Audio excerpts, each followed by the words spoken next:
of the Green Team San Joaquin, and welcome.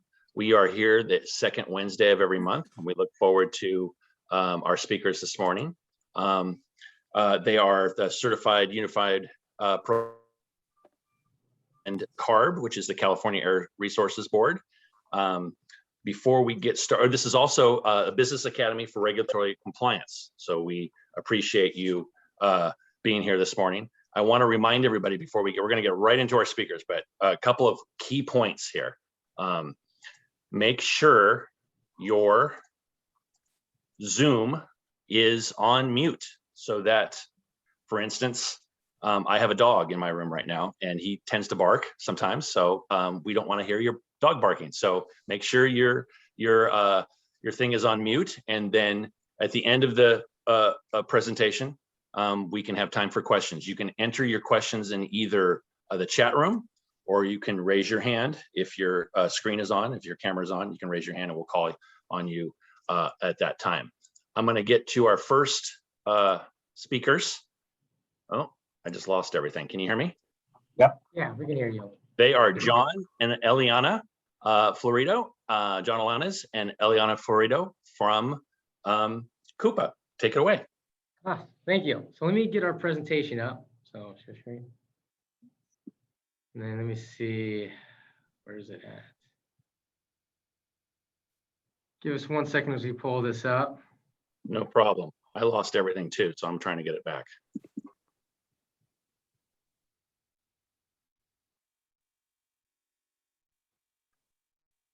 All right. And go right here. This one.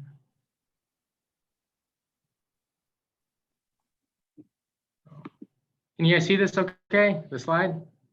It's not open, Sean. It says we're sharing the screen. It says, yeah, it says it's coming up as we're sharing right now. Well, you Let's see. Just 1 second.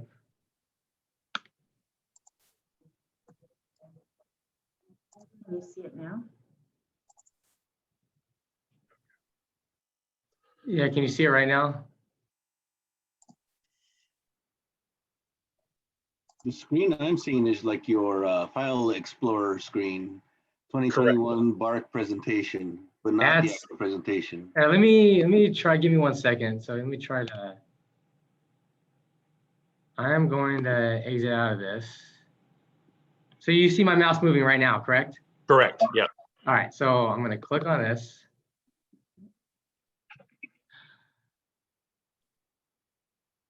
All right. Do you see the presentation? No, we still see that same screen. Why isn't it? It worked earlier. It just works when we tested it. Yeah, right. Maybe stop sharing your screen and then restart sharing your screen. Okay.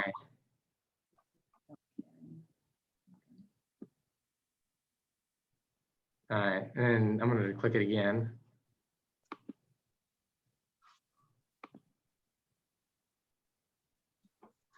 All right, can you guys see it now?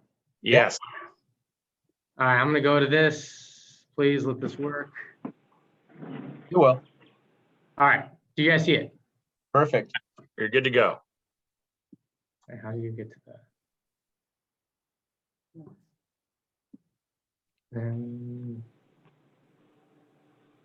All right, I'll just. All right, so so my name is John, and I just before starting, I do want to thank the Stockton Commerce and Frank for allowing us to do this. Anytime we get the opportunity to talk with businesses, it's great. We try to get on this because it helps the facilities with compliance, and you know that's one thing that we try to get. So going right into it. So basically, the objectives for this presentation, we're going to go a little bit over of our department. We have a couple of new features we can do that you guys can use to help you guys get into compliance. And then I'll talk about what exactly the CUPA is. I'll talk about some of our training opportunities.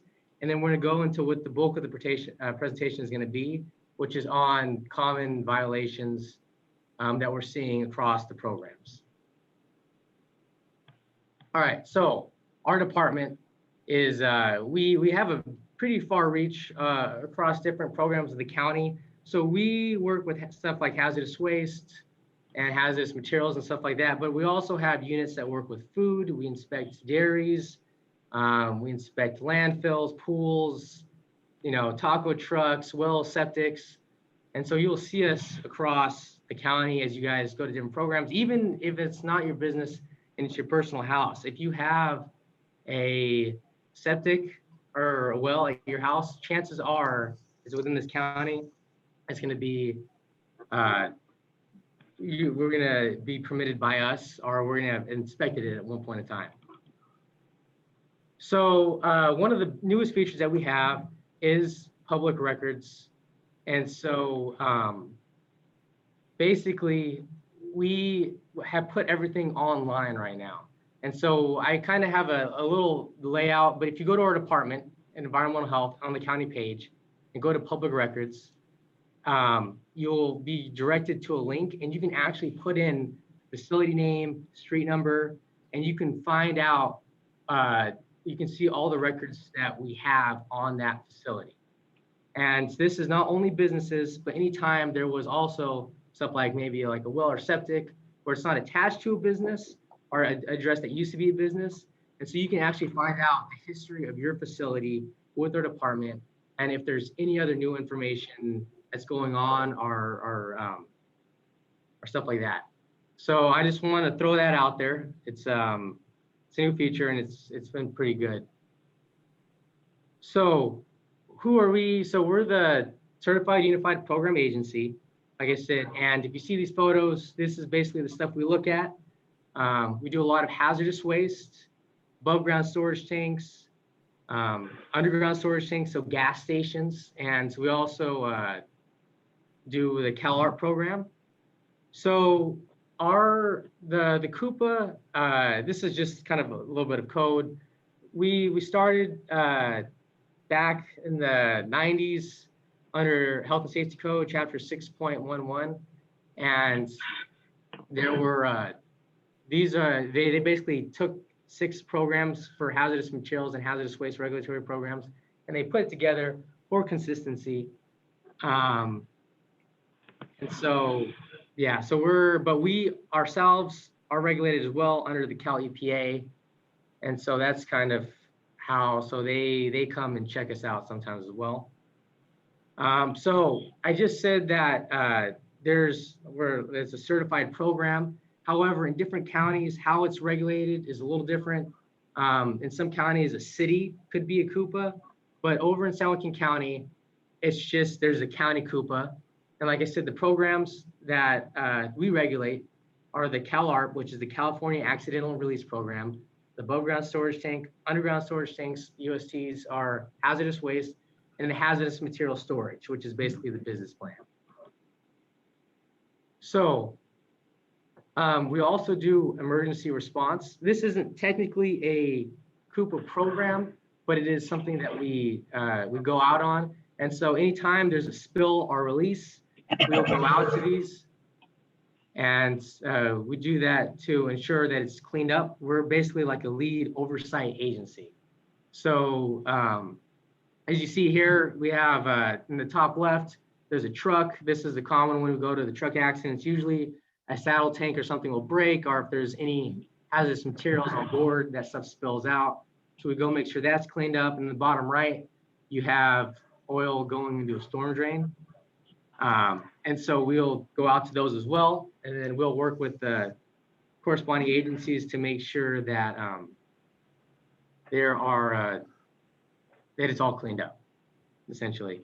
So that, and that could be also the city of Stockton with the storm water district, or and then they'll track the storm drains and stuff like that. So the last portion of this intro is, so free training classes. So our goal is to go over common violations that we see today as we're inspecting. And so there are free classes. So with each of these programs and the regulations, you guys probably know some of it, there's many exceptions and exemptions to everything. And so we do have free classes. You can go sign up on our website. And right now they're being held online because of COVID. And you will get a certificate and all that stuff. You can go to it. You can send your employees to it to get the training. It's really good. And we offer classes across the whole spectrum of what we cover. And so that would be UST compliance, owner operator, DOT manifest training. And we have classes on auto industry, hazardous material business plan training, agriculture, so APSA. So I do highly recommend these if you really want more information. We'll answer questions at the end, but this is really good training right here. So one thing you'll see us mentioning too is CERS. So CERS is the Electronic Data Exchange. So basically it's the California Environmental Reporting System. Many of you guys are probably very familiar with it. It's just basically the state needed a way for communication between the businesses, the local agencies, and them. And so they came up with this website that requires reporting, and basically all the systems need reporting on it. So going right into the first program, it's the CalARP program. And so this is the California Accidental Release Prevention Program. And essentially, this is a program designed. Some facilities have really highly regulated chemicals. What you're seeing in front of you right now is a chlorine gas spill, but we also regulate things such as anhydrous ammonia. You'll see that in a lot of wineries and stuff. And so essentially the state, or when the regulations were being made really with the feds, they were like, they needed a way to kind of regulate some of these more dangerous chemicals, I guess, if you want to put it that way. And so that's what this program came about. And essentially we go to these places to make sure that stuff isn't being, they have a program in place. So if there is a catastrophic release such as this, it won't. There's a plan in place where it can minimize damage and exposure.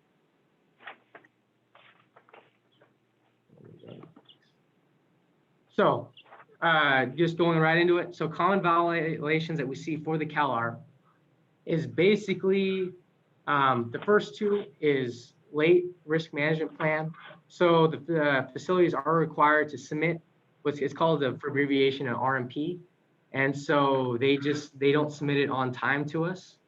Same thing, they're required to do hazard reviews or process hazard analysis, and they submit that late as well. And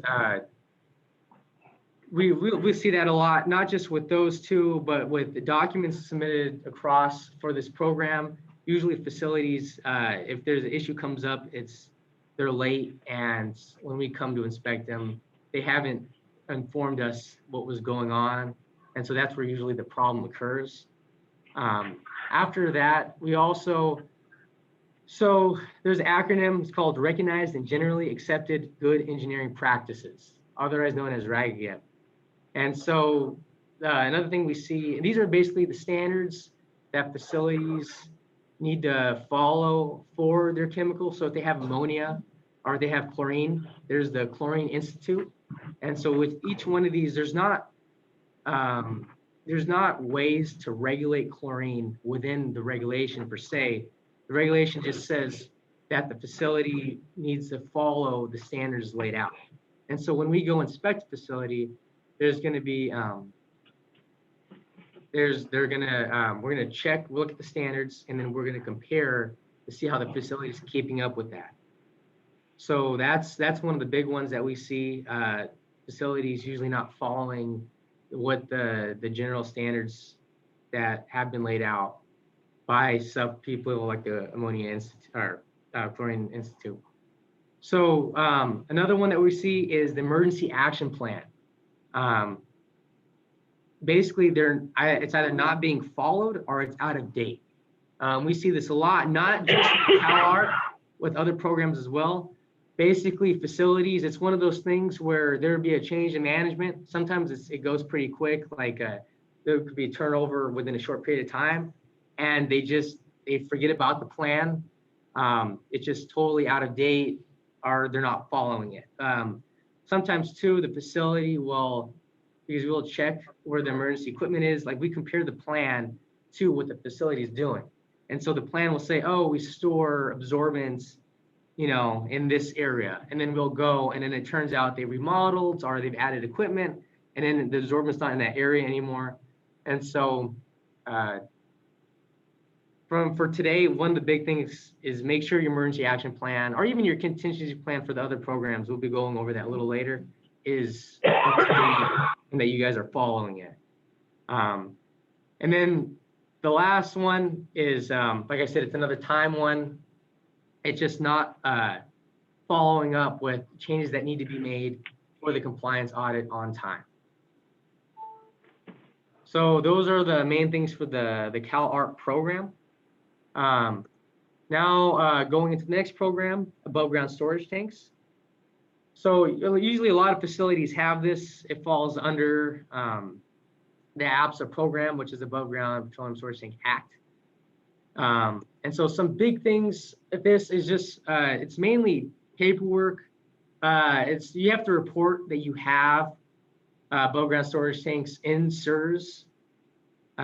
If there's, and then two, as we're inspecting facility, they won't have a spill prevention control and countermeasure or SPCC plan on site. Usually that's an issue that comes up, or it's outdated, or it's not being implemented. So it's usually, when we inspect, we look at the plan, see if the facility has a plan, and then see if they're following the plan. Almost like the same thing with the CalARP program. And so we look at the plan, and then, like I said, if it could be outdated, it's not being implemented, it's not on site. Those are all some common issues we've been seeing. The final thing is incomplete or inaccurate inventory. So usually this happens when the facility gets more petroleum on site. And so if that happens, they'll forget to update the inventory in CERS, and then they'll forget to update the SPCC plan. It's just because they'll get more on site for their business, and then yeah, it ends up becoming the whole plan ends up being out of date on that end. So overall, like I said, it's a lot of just paperwork issues that we see when it comes to this. The plan, reporting in CERS, and then in the inventory, which is also tied to CERS as well. So going into it now, I'm going to switch over to my coworker for underground storage tanks, and she'll take over.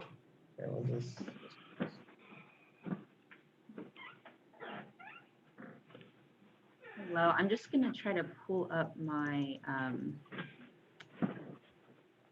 my notes here. I can't see them. 1 second.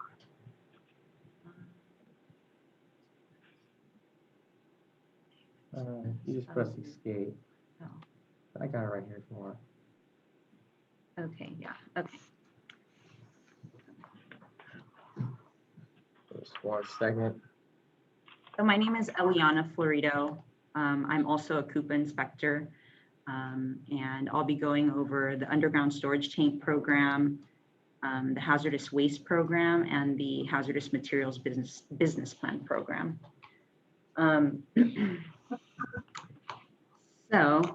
So the underground storage tanks. So the purpose of this program is to protect public health and the environment from exposure to hazardous materials stored underground in underground storage tanks, or what we call USTs. And the primary focus is on the protection of groundwater from contamination. And the activities that are included in this program are inspecting UST facilities, permitting, monitoring, repair, installation, and removal of USTs. UST sites with identified contamination are referred to our department site mitigation unit for cleanup oversight. And the UST program is regulated under the California Health and Safety Code, Chapter 6.7, the California Code of Regulations, Title 23, Chapter 16.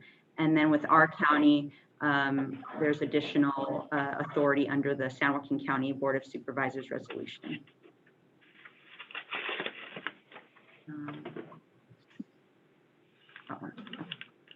So these are some of the common UST violations. A common violation, especially for new facilities, again, is not completing the CERS reporting requirements. Often for new UST facilities, tank forms and monitoring plan information may be incorrect. So you should make a submittal if you haven't done so already. And if you have any questions or you would like some assistance from one of our UST inspectors, you can always give us a call and we would be more than happy to help you guys out with that. Another common violation is when a facility does not have documentation of monitoring, alarms, or adequate follow-up actions or maintenance work that's being done on their UST system. So all of these items must be documented, and documentation should be maintained at the facility for a minimum of 3 years. Monitoring alarms and follow-up actions must be documented on a form that we'll go over a little bit in a little bit. It's called a designated UST operator visual inspection report. And any maintenance to the system may also be documented on this form as well. And so a third common violation that we see in the UST program is when a facility has incomplete or outdated facility employee training records or training in general. And for that, facility employee training is required before an employee assumes the duties of a facility employee. And in addition, employees must be retrained at least once every 12 months. So one reason why many facilities CERS UST reporting is incomplete is because the this UST statement of understanding and compliance form is not submitted into CERS. And this might be occurring because this compliance statement actually used to be a part of a different form, which is called the Designated UST Operator ID form, which we'll go into on the next slide.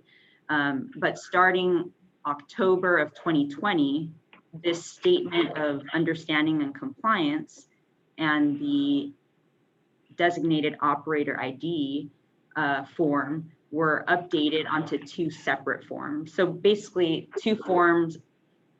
Initially, there were 2 items on one form, and then the state water board separated them. So when facilities need to update either form, they need to complete and submit both of the updated forms. And sometimes facilities might not realize that there's now 2 separate forms rather than just one. And so the UST statement of understanding and compliance form indicates that the owner operator understands and is in compliance with all of the applicable UST requirements. And this form must be submitted on CERS within 30 days of a UST installation or a change in the UST owner or operator. And you can find this form on the California State Water Resources Control Board's website, and I put the link here at the bottom. So this is the Designated UST Operator ID form that I was just talking about. And so as of October of 2020 as well, this form must be updated on CERS within 30 days of a new UST installation or a change in the UST owner operator.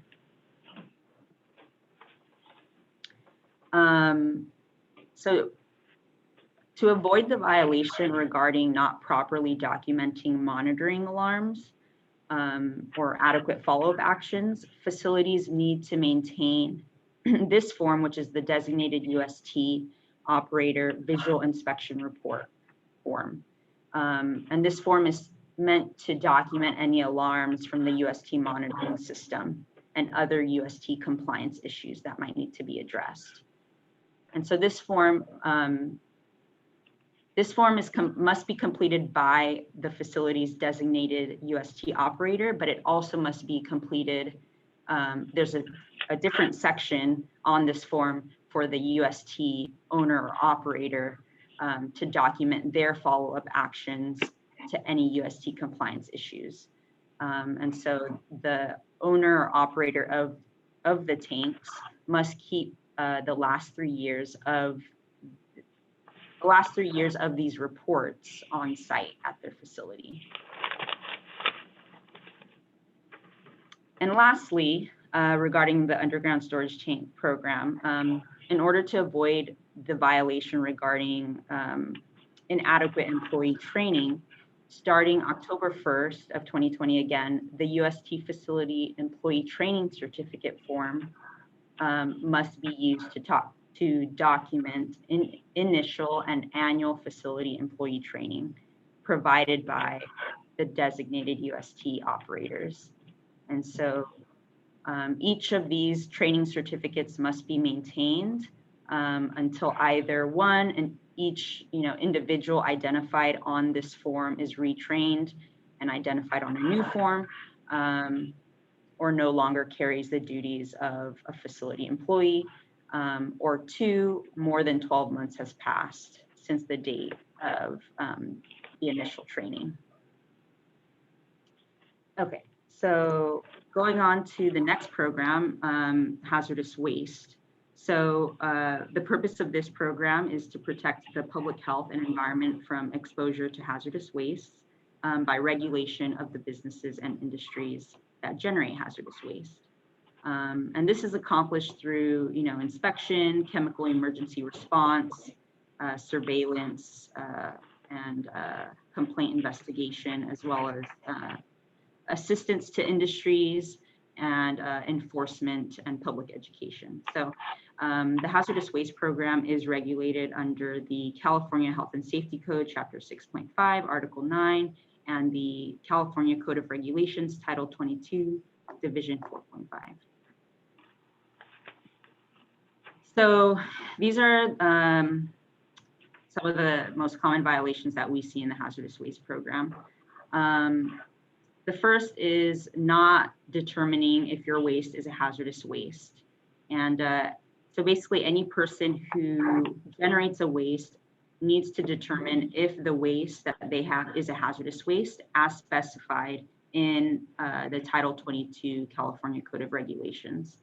And there are wastes that are listed as hazardous waste in the code that are just like straight out listed in that code section. But then there are also wastes that that might exhibit one or more hazardous waste characteristics, such as toxic. It might be toxic, it might be corrosive, reactive, or ignitable. So businesses should keep records of any hazardous waste determinations that they're making for at least 3 years from the date that the waste was last sent for disposal. And records some of these records in terms of the hazardous waste determination records may include like safety data sheets, waste test results, and other types of documentation. So all that documentation should be maintained on site. A second common violation, again, has to do with CERS, just making sure that CERS is, you're reporting your hazardous waste activities on CERS, and on the next slide, we'll go over kind of what that looks like on the actual CERS website. A third common violation is when a hazardous waste generator does not obtain a state EPA ID number from the Department of Toxic Substances Control, which is DTSC. And we'll take a look in a little bit at how you can obtain one of those state ID numbers if you don't already have one.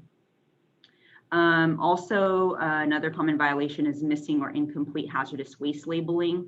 On our department's website, you can find a handy labeling guidance document which I will also show you in a bit. And yeah, so in order to avoid that violation regarding labeling, basically you just need to make sure that, you know, all of the required and accurate information for your waste is on your label, and that label remains on your container, and the label information is legible. So we'll take a look at that, like I said, at that guidance document in a little bit.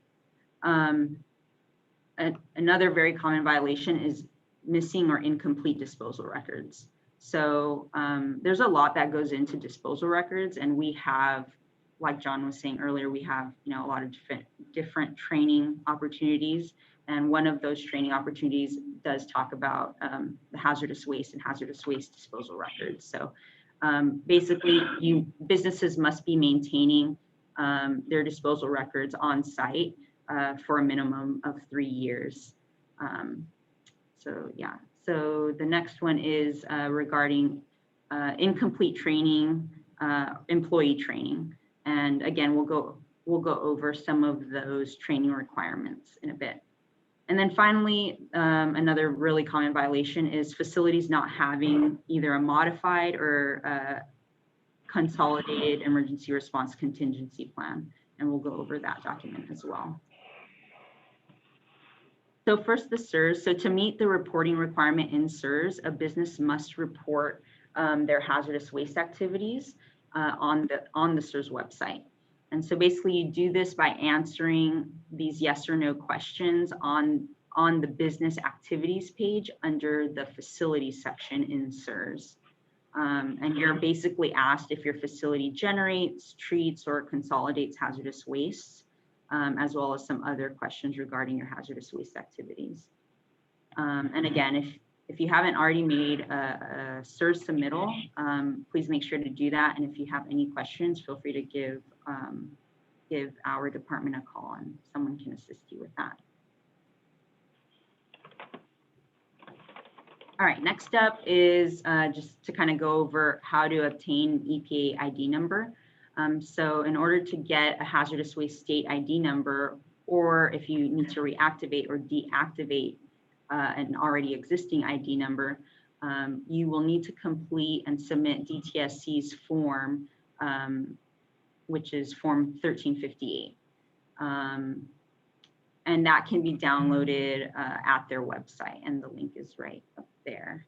And so, yeah, so it's also another thing to mention is it's also very important that when you do receive this, your annual verification questionnaire from DTSC, that you complete the questionnaire and send it back to DTSC to verify that the information on record for your ID number is current and correct. So here's that hazardous waste container labeling handout that I was talking about. And so we're able to provide this during our inspections to facilities. And basically it shows 6 items that are required to be on all of your hazardous waste containers. So basically you need the words hazardous waste, the name and address of your facility, the contents of the container, the waste container, or the composition of the waste, the hazardous properties of the waste, the physical state of the waste, and then also the date that the waste began accumulating in that container. So yeah, and that's the web link there. Oh yeah, that's the web link there at the bottom where you can find all of these guidance documents from our department.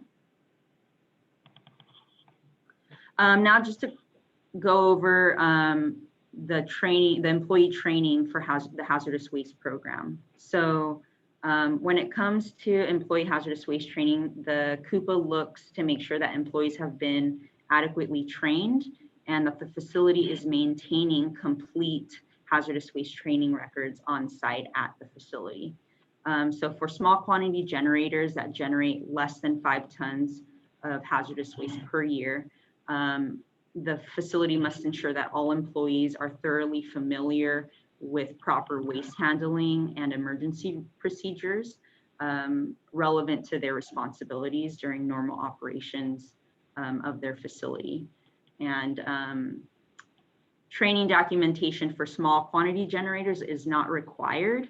However, if the CUPA sees that maybe employees need, additional training, or maybe the training that they have received isn't adequate enough, the CUPA may request the facility to provide proof of training.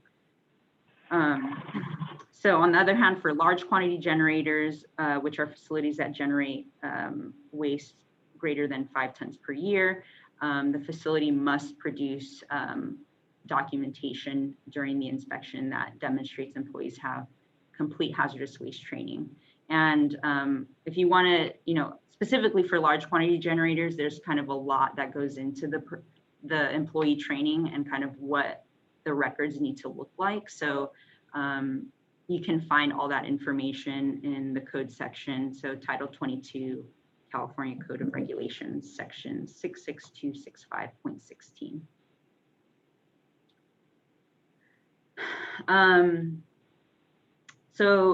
Next, we have this modified or complete contingency plan, which must also be required, or which is also required for hazardous waste facilities. So for small quantity generators of hazardous waste, they are required to have a modified, what's called a modified contingency plan, which you can see on the left-hand side of your screen. And basically the modified contingency plan requires the name and emergency telephone number for an emergency coordinator for your facility, the location of fire extinguishers, spill control equipment, and the phone numbers for the fire department, unless your facility has a direct alarm. And this modified contingency plan must be posted in an area that's easily accessible and kind of in the general area of where hazardous waste is being generated. And for large quantity generators, so they can't use a modified contingency plan, they must have a complete contingency plan. And so there is a template on, I believe it's on CERS. If it's not on CERS, it's probably on our website as well, but it's on the right. A picture of it is on the right-hand side here. It's I believe a 4-page document. And that template is, it includes more information that's required for large quantity generators. So that's that. And just really quickly, just to specify, you can find more information about, the regulations regarding the contingency plan at these code sections here in Title 22. All right, now going into the hazardous materials business plan program. So yeah, this program is basically established to protect public health and safety and the environment by establishing business and area plans relating to the handling and release of, or threatened release of hazardous materials. And the HMBP Hazardous Materials Business Plan is regulated under the California Health and Safety Code, Chapter 6.95. And so just to kind of quickly go over, so facilities fall into this HMBP program if they have on site at any one time hazardous materials at or above 55 gallons for liquids, 500 pounds for solids, and 200 cubic feet for compressed gases. And that includes liquids in above ground storage tanks and underground storage tanks. So common violations for HMBP, again, CERS. So the HMBP must be submitted by January 15th of each calendar year and may be submitted beginning November 1st of the previous year. So the HMBP plan needs to be submitted into CERS by January 15th. Again, we also see facilities with an incomplete chemical inventory in their HMBP. So any material that meets or exceeds the reportable quantity needs to be reported in the facility's business plan on CERS. Another common violation is if the facility has an outdated plan, or just any information in their plan needs to be updated. So within 30 days of one of the following events, businesses need to submit the updated information in CERS. And so the events are, basically there's three things. If you have a 100% or more increase in the quantity of a previously disclosed material, then you have to update your HMBP. Or if you have any handling of a previously undisclosed hazardous material, you have to update your plan. And then lastly, if you have a change of business address or ownership or business name, you also have to update the plan in CERS. Another really common violation is having incorrect site maps for your facility. So we have a few guidance documents on our website that cover what needs to go into the site plan, and we'll take a look at one of those documents here shortly. Again, employee training. Employees need to be trained initially and then annually in safety procedures in the event of a release or threatened release of a hazardous material. So that, that needs to cover, who employees need to be notifying when there's a release at their facility or any type of emergency. What procedures are set in place to kind of try to prevent a release or mitigate a release of hazardous material. And then also the employee training should cover evacuation plans as well. And employee training also needs to be documented and available on site at the facility. Another common violation, again, is not having that emergency response contingency plan that we talked about earlier. So that plan is required to be completed as part of the HMBP. And that contingency plan needs to be updated or uploaded into CERS.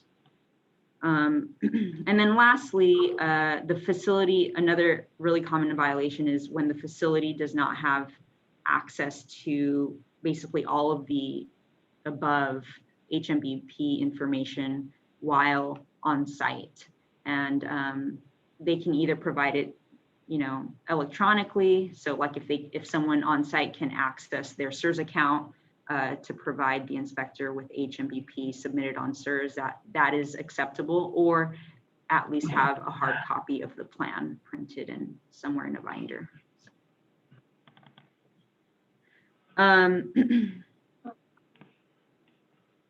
So one of the HMBP guidance documents that we have is our department's HMBP Guidelines handout, which basically goes over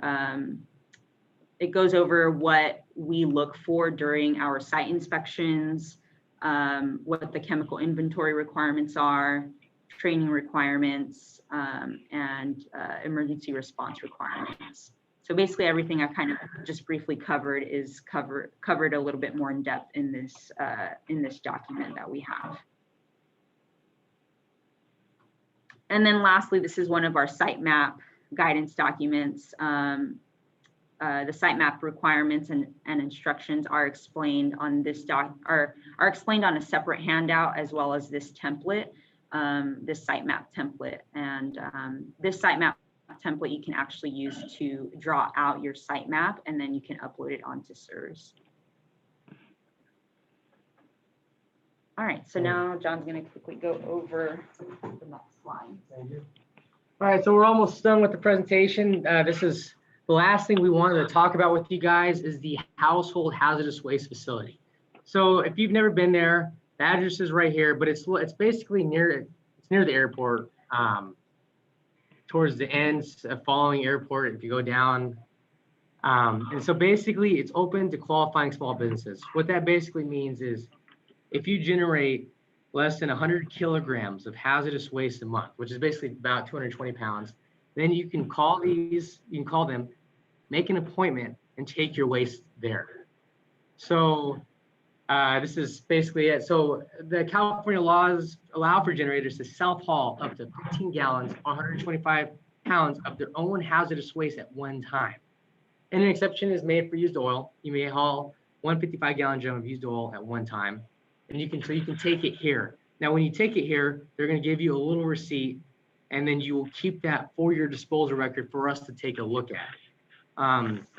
And I really do recommend this. I brought this up to businesses before in the past, and it does cut the cost of disposal down. There's people, you can bring your waste paint here, and they take oil filters, absorbents, like I said, paints, even if it's acrylic or some weird chemical you have. There's a whole variety of things they take. If you have something really unusual, I recommend you give them a call before. You have to call and make an appointment anyway, but I recommend you give them a call and let them know what you have, just to make sure they can take it.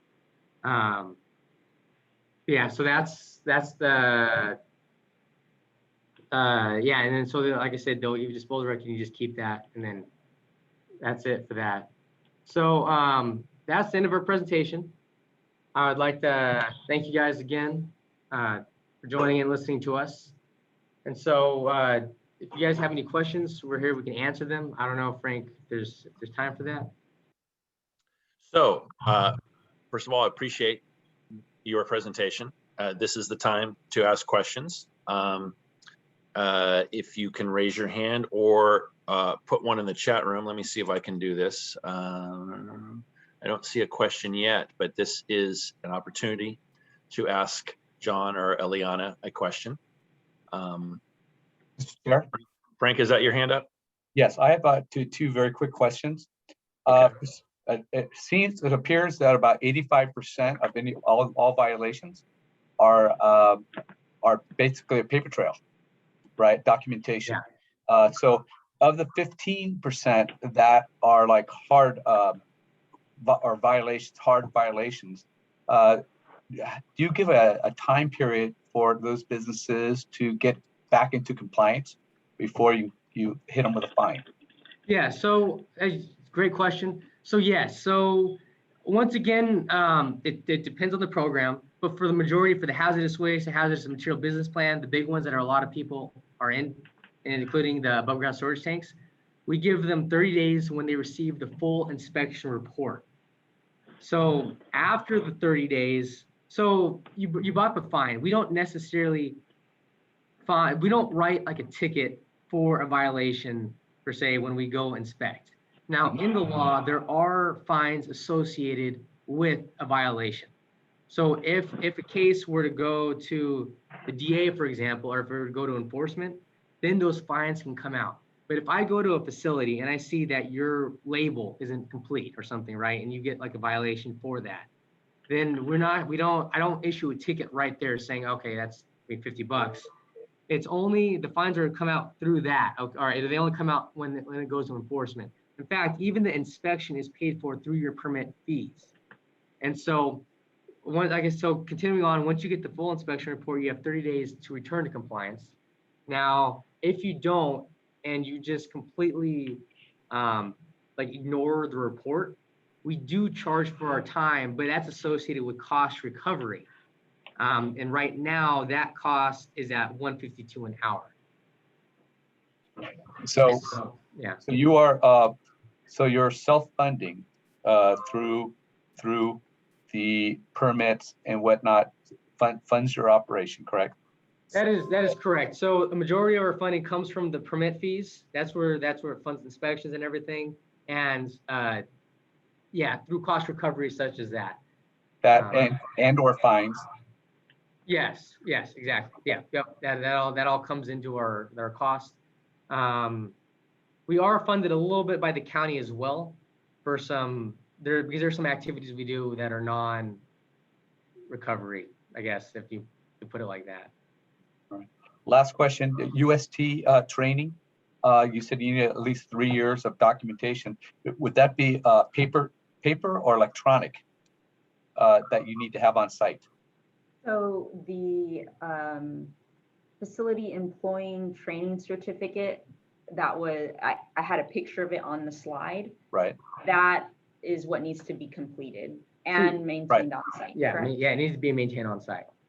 So, but they can have it electronically. They can take a picture of it, put it on. Or do you need the physical? They need to have the physical. So when they come, they have to fill out the actual form, and then they have to they sign it and everything, and that's what's left on site within their binder. Yeah, I guess if like, you know, the designated operator completed it electronically, and then as long as the facility can pull it up, either, you know, on their computer or a hard copy of it is fine. As long as it's complete and signed by both the designated operator and the UST owner operator. Okay, thank you. All right. Any other questions for Elianna or John? I'm looking at the chat room. Frank, I don't see any others. Nope. If I'm doing it. I have a question. Okay. This is Nancy McMillan with CVC Steel Buildings. Hi, Nancy. Hello. Hi. We're a small quantity generator, but going to put in a new process where our maintenance team changes the oil in the forklifts. There's Okay. not too many and there's not going to be very much. Can we take advantage of the being able to transport up to 55 gallons of used oil, either to an oil collection facility or to the household hazardous waste? Being as we're not kind of fitting in that less than 220 pounds a month status. Yes. If you fall into that, then you can definitely take it there. I'm not, so an oil collection facility, I'm trying to think, I'm not sure if they would be able to take directly from you guys. Okay. If you're to bring like 55 gallons. I know for sure the household hazardous waste, they'll give you all that, and then they'll give you even a receipt for that. So right now I'd recommend taking it there, but if you have an oil collection, I would say call them first. Okay. We're going out. Or you take it to a used motor oil collection site, get 4 cents a quart back, right? It wouldn't, yeah, it's not going to be 55 gallons. It'd be like maybe 5 gallons once every couple months. So, Yeah. But that could be a question for the county solid waste folks. They have a used motor oil program. So, okay. Thank you. Yeah. Yes. Just if I can jump in here, this is David Gordon calling from San Joaquin County Solid Waste, and we run the used oil program. If it's 5 gallons or less, most certified collection centers will take it.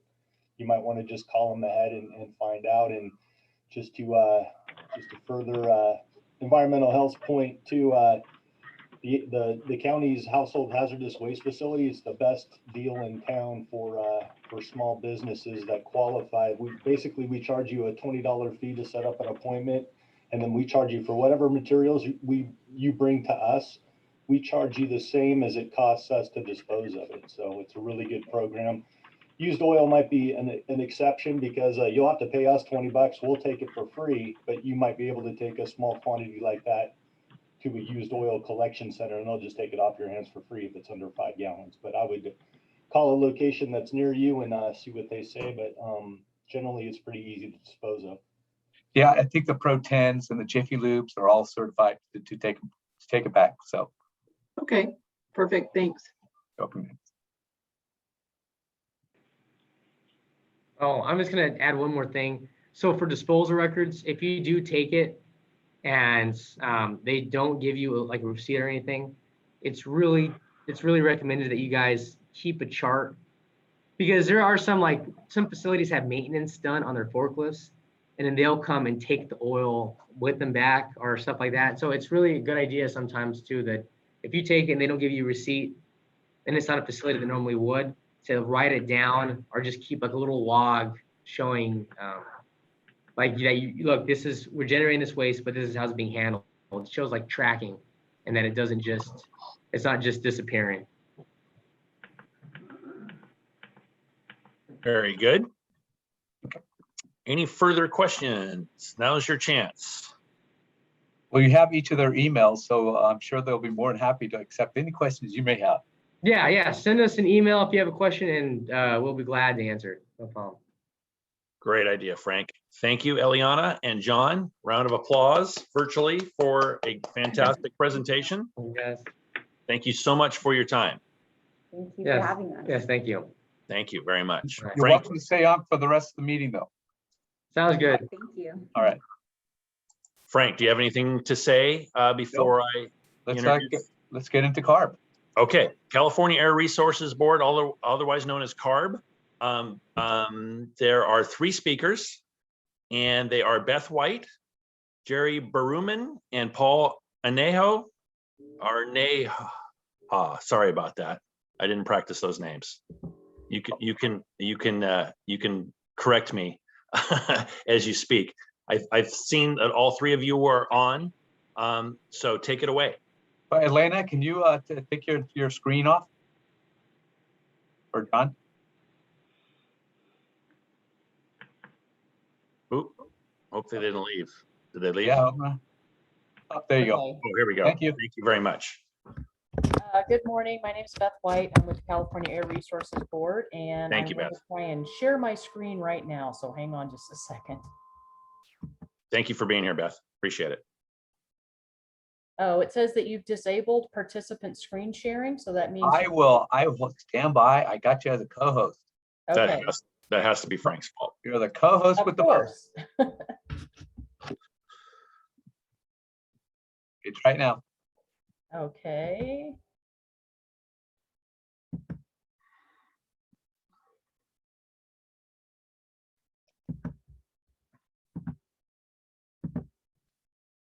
I'm going to take this time to remind everybody to keep their screens on mute.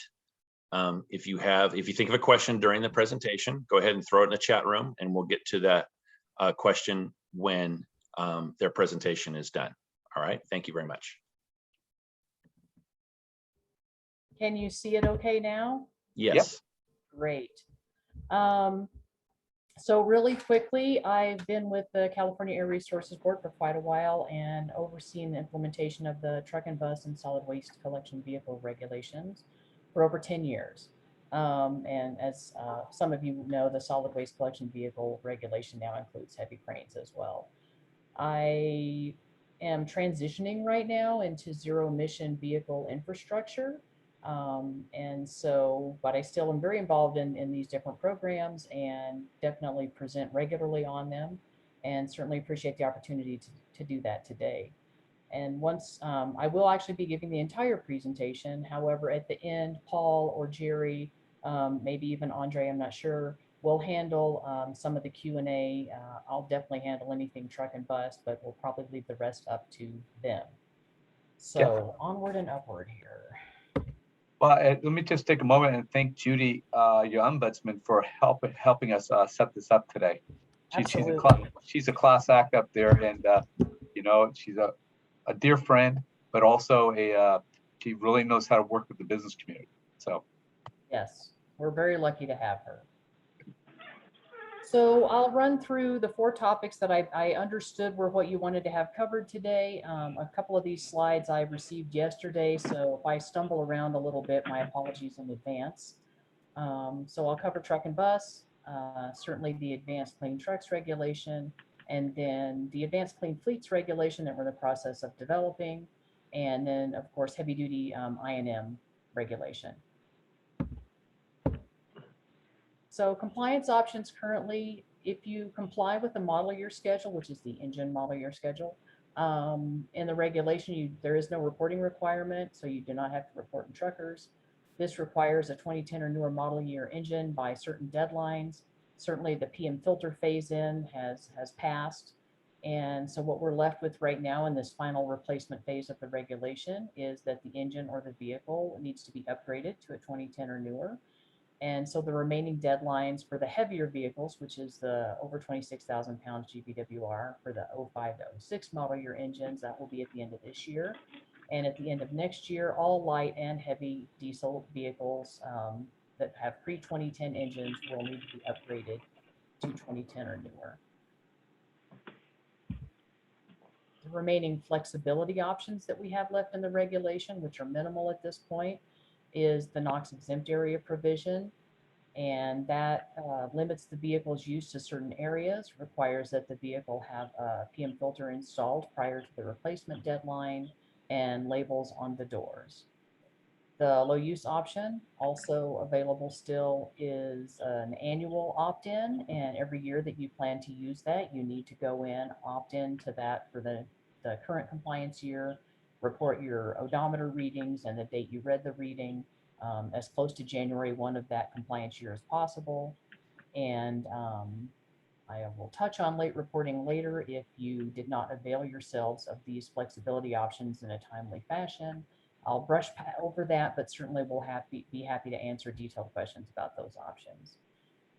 Options that you must have already opted into, but are still ongoing until 2023 are the agricultural vehicle extension, which has a mileage cap on it, and the log truck option, which has a 2010 or newer engine vehicle replacement, a percentage each year until 2023. So truckers reporting, certainly, like I said, any flexibility options you're using, ag, log, any of those, you must continue to update that annually so that it reflects what your fleet is actually doing and what specific vehicles are doing. And also for printing certificates for reported compliance for your fleet. Any vehicle that you add to your fleet that does not comply with the engine model year schedule and you wish to use a flexibility option for that vehicle, whichever ones you're eligible for, that are still actually available at this point, you need to go in and report within 30 days for that. Like I said, late reporting, and what that means, I think sometimes there's some confusion around that, is that if you reporting every year is in January. If you realize in March that you forgot to report that year and you come to us, that would be us assessing whether you're eligible for late reporting kind of thing. If you forgot about a vehicle or you forgot about reporting for a couple of years, even though you do have an account, some period of non-compliance is in play at that point. And so whether it's months or years, that's late reporting. And then there's the link for reporting online in truckers, which now houses more regulations than truck and bus, like solid waste collection vehicles, and may continue to have more regulations added in as being subject to reporting in that system. And we'll certainly keep everyone posted on those things as they develop, as other regs develop and that type of thing, what system you would need to report in. There's some additional information. I'm not sure why that slide is out of, oops, I went to the end. That's what I did. Sorry, I just hit the wrong button. Hang on a second. I went all the way to the end. Okay, Senate Bill 1, which I think we're all familiar with, even though there have been numerous Senate Bill 1s and there will be more to follow. The one I'm referring to is the one that was passed in 2017, and the effective date of the changes that had to do with the truck and bus regulation began on January 1, 2020, at which point DMV denies registration for trucks that don't comply with the truck and bus regulation. This streamlines the enforcement of this regulation, strengthens compliance with the regulation. CARB enforcement is still continuing to do audits and some roadside inspections, citations, registration holds, and those types of things. As we already had, CARB as an agency already had the authority to place registration holds prior to Senate Bill 1 implementation. If you realize at some point that you need to renew your registration and you're working with us to get the vehicle into compliance, there is a 90-day temporary operating permit that's available through DMV. So if, say, your registration expired in February and you go there to get this top temporary operating permit, it will spin off of the expiration of the registration. So 90 days from that day, you'll have to temporarily operate that while you work with CARB to bring the vehicle into compliance. When you do get that operating permit, you do have to pay your registration fees at that time. Okay, so zero emission vehicles. First, I'll touch on advanced clean trucks, which was adopted by CARB in June of 2020. And it's a manufacturer requirement to sell zero emission vehicles. So this isn't a fleet requirement as a percentage of annual sales. It ensures that consumers have options when they make purchases. And like I said, there's no fleet purchase requirement. There was also a large entity one-time reporting. The deadline for that has passed. And here's a few pictures of the different class vehicles that would be subject potentially to ACT, or potentially to ACF, and subject to ACT. And so here's a quick table with the different classes and the model year for the vehicle, which begins with the 2024 model year, early credits starting 2021. And there are credits for selling these ZEVs and near ZEVs, NZEVs, emission vehicles like plug-in hybrids. And really quickly is a breakout there of the expected sales for the number of ZEVs by 2027, 2030, and 2035.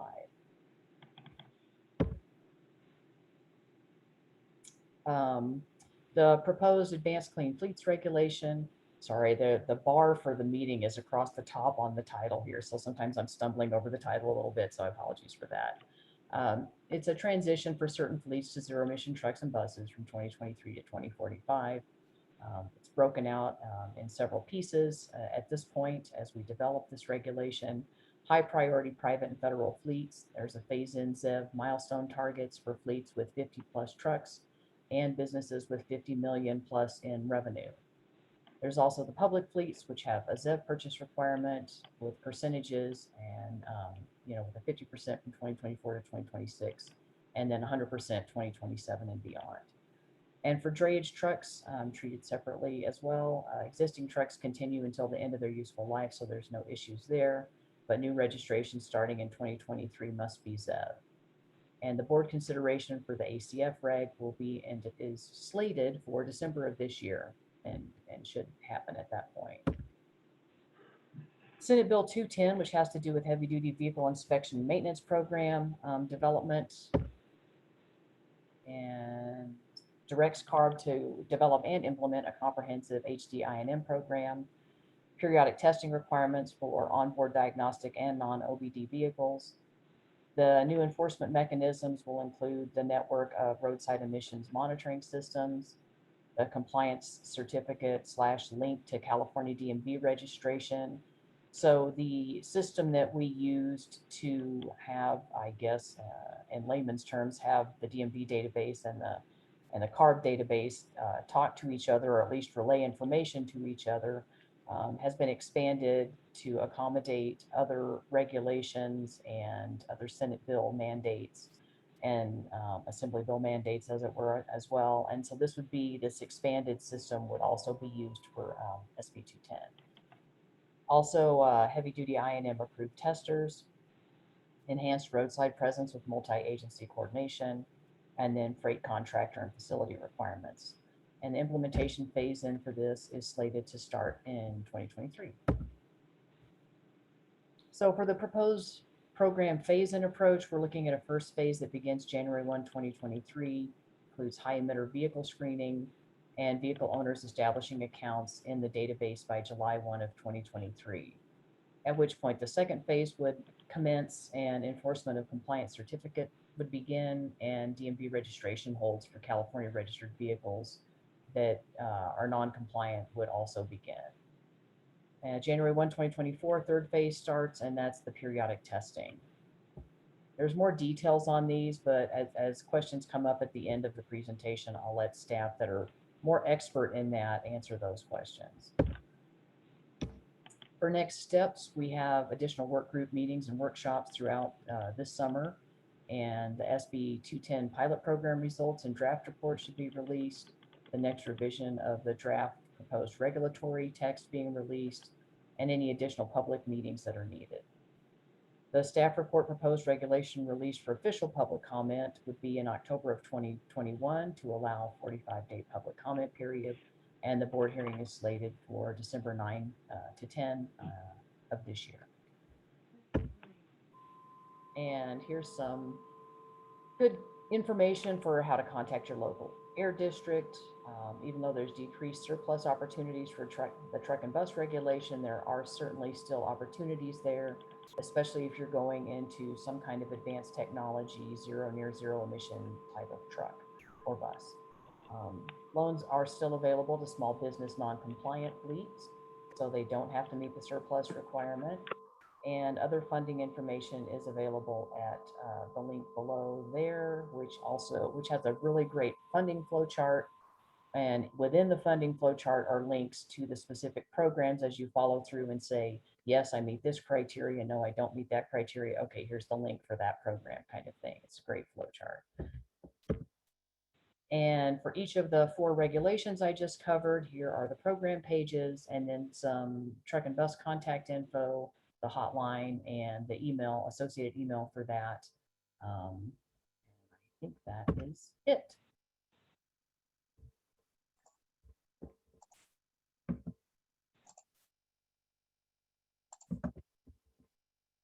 Okay. Thank you, Beth. Are there any questions for Beth? I'm getting to the chat room here. Anyone? Looking for hands here. I have one, Mr. Chair. Well, what a shocker. Go for it, Frank. Thank you, Beth. Thank you again for presenting today. We've been working with CALARP for, since I've been here for 23 years. And on different programs throughout the whole valley, like replicating our green team program throughout the whole valley. We started at Fresno, Merced, Stanislaus County, and we actually started in Arvin, the big city of Arvin down there. Yes. The topography is it's very challenging. My question is, what else can we do as a Chamber of Commerce, and maybe Judy, you can jump in on this as well, to really help you meet your goals, and at the same time, have our businesses, meet their prosperity goals. Because we do have some trucking interests online today, so. Certainly. I think as long as you have the program contact information, which is vital, I think getting the funding information out there is vital. I most recently was working with CARB staff relative to some of the Volkswagen funding and trying to make sure we get that out there as best we can. Although, certainly everyone's experience with funding programs is that they're oversubscribed and there's always more, requests for funds than are funds available kind of thing. But we occasionally have issues where we're scrambling to try and release those funds. And so we certainly don't want to have to do that when the money is there and fleets need it. So certainly educating fleets about, here's where you go to find out about funding, making sure that before they waste their time, they're clear on the fact that by statute, incentive funds, there's a surplus requirement for that. So it needs to be typically earlier than required, but occasionally it's going above and beyond. If the regulation requires a certain upgrade and you're doing a bigger or better upgrade than that, then potentially that qualifies. So just making sure fleets are educated in those areas and that they have our contact information. We certainly, with the implementation of SB1, have had a lot of folks reaching out to us because they don't understand the requirements or why they're subject to the reg, that didn't report when they needed to. Just a lot of, educating folks, I guess, really right now, especially those that somehow didn't get into the system in time. Okay. Yeah, because we are a 617 community, as you know, and we got a lot of trucks coming through our port. Mm-hmm. So we're working and mitigating that process. But we have a DAC, a disadvantaged community designation as well. So with those two designations, does that help us receive additional funding for this community? So certainly we strive really hard to make sure that there's equitable distribution with funds, and that as we go forward with some of these zero emission vehicle regulations and inspection and maintenance programs, that it's very equitably set up. And so as we set up infrastructure in disadvantaged communities, that we're setting that up in a way that is acceptable and advantageous for them and those types of things. And so I think we just recently had a forum about a week or so ago, and seems like longer ago than that almost already. And had a lot of was a multi-agency meeting, but also we had a community panel in the evening where folks from the community that were also very involved in CAR programs and very interested in how the zero emission vehicle is going to play out. Sorry, that was my phone. And make sure that the community is being heard, and that all the different parts of the community are being heard, and that the voices of different disadvantaged communities are being heard. So I thought it was a very productive meeting with the agencies as well as the community panel, and that we got a lot of really good information out of that. And so I think it's so important for us to keep those conversations going, so we understand we're constantly getting educated at CARB. Anybody who says that's not true is not telling the truth. So every time I think I've seen everything in the truck and bus regulation, something new pops up. So I'm always learning how we can best help the community and what their concerns are and what their issues are. So really important to keep the conversation going. Thank you. And I can just add, Paul and AJ work with Beth on some of our zero emission truck regulations, that most of our incentive programs do try to ensure that a minimum amount of money is going towards disadvantaged communities. So for example, in our HVIP program, which funds zero emission trucks and buses, it does give an adder for if you are deploying your vehicles within disadvantaged communities, there's additional funding in those cases. And we do have to meet a minimum requirement of amount of money to go towards DAC. So if it looks like we're not on track on that, we'll just put some additional restrictions to make sure we hit those requirements first, to make sure that we're getting the needed amount of funding. So that's one of the things we're doing to help ensure that we are getting the funding. But the best, right, that we do want to just hear from the communities and from our stakeholders about what we can be doing better. So just wanted to share that. Is that minimum funding 25%? I believe it's 50%. I can double check that. Okay, thank you. Thank you, Paul. Appreciate it. No problem. Any further questions for Beth or Paul?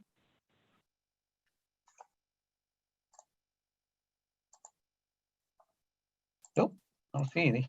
Okay.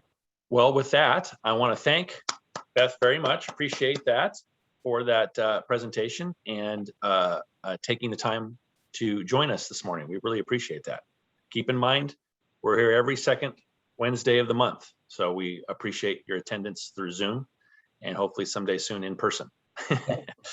Hey, Judy, are you still on the line?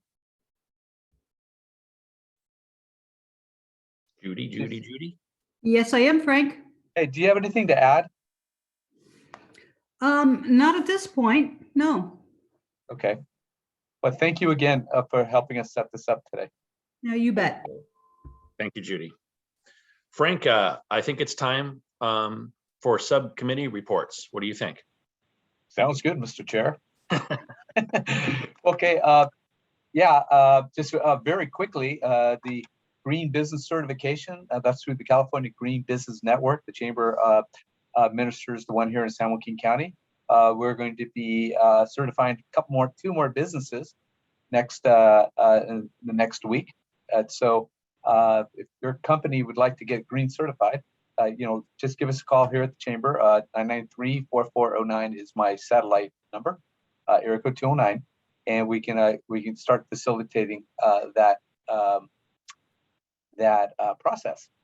The Recycling Market Development Zone program, we just had our biannual Zone Works, which is a meeting of all the zone administrators from throughout the state of California.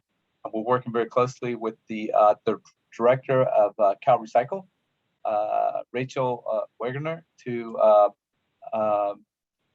look into opportunities regarding the circular economy. You probably heard a lot about that. So we're working very closely with them. We're trying to put together they want to do symposiums throughout the state of California, and they want to start in Stockton for their first symposium. Hopefully we can do that kind of a hybrid, a hybrid presentation coming up here, hopefully at the end of July, early August, certainly before the legislative break in Sacramento. So those are those two updates.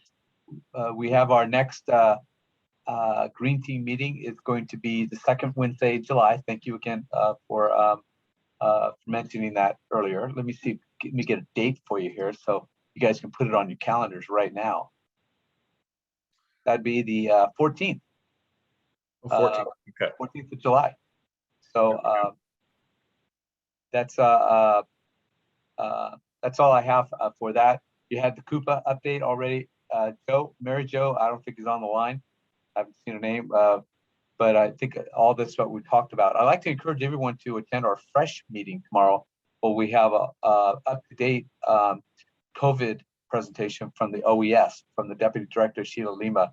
But the OES is going to give us an up-to-date opening, here in the county and what we can anticipate for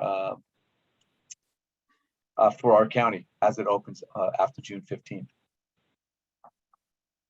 Okay, Frank, thank you very much. I think before we hang up for the day, this is the time of the presentation where I think we have 16 people left with us. Does anybody have a quick announcement? We always call them 30-second commercials because we like to keep it very short and sweet. Does anybody have anything they want to say or announce before we wrap it up? And I see Susan raising her hand. Go for it, Susan. Of course, I'm going to raise my hand. I'm sorry to have had to join the meeting late. I do apologize for that. My schedules are compressed lately with the drought. Last month, you had a presentation by Shannon and Jeremiah. Excuse me. And I just want to offer up my contact and information.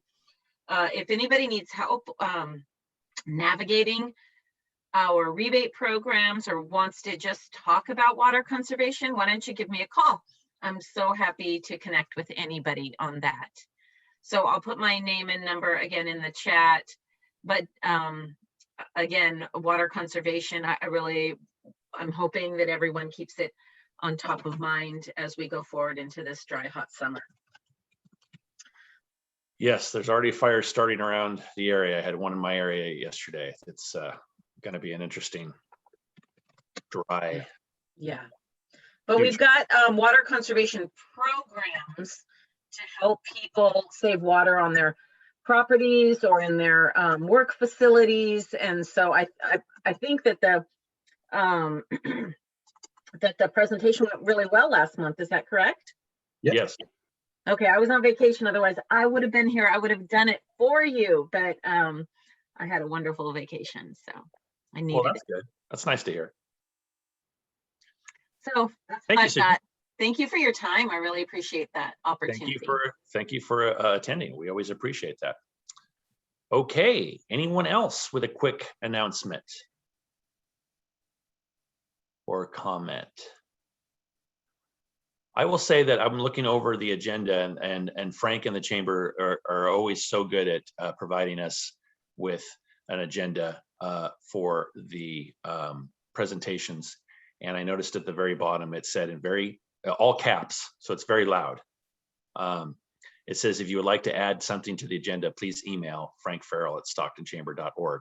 So I often overlook that, but I don't want anyone here to overlook that. So when you get these emails, if you want to add something, feel free to bug Frank about that, and we can get you on the agenda either the current month or the following month, depending on what it is. Do you agree with me, Frank? Of course I do, Mr. Chair. Okay. Any opportunity to bug Frank is a good day. Right, exactly. You're right, Mark. Absolutely. I'll wrap it up unless anybody has anything else to add. Well, we very much appreciate your attendance. I know this one was a little longer than normal, and that's because our two presentations were fantastic and very informational. So we thank you for hanging in with that, and we continue to encourage you to spread the word about these upcoming monthly meetings, Green Team meetings. And again, remember the fresh meeting tomorrow. What time is that again, Frank? 9 o'clock.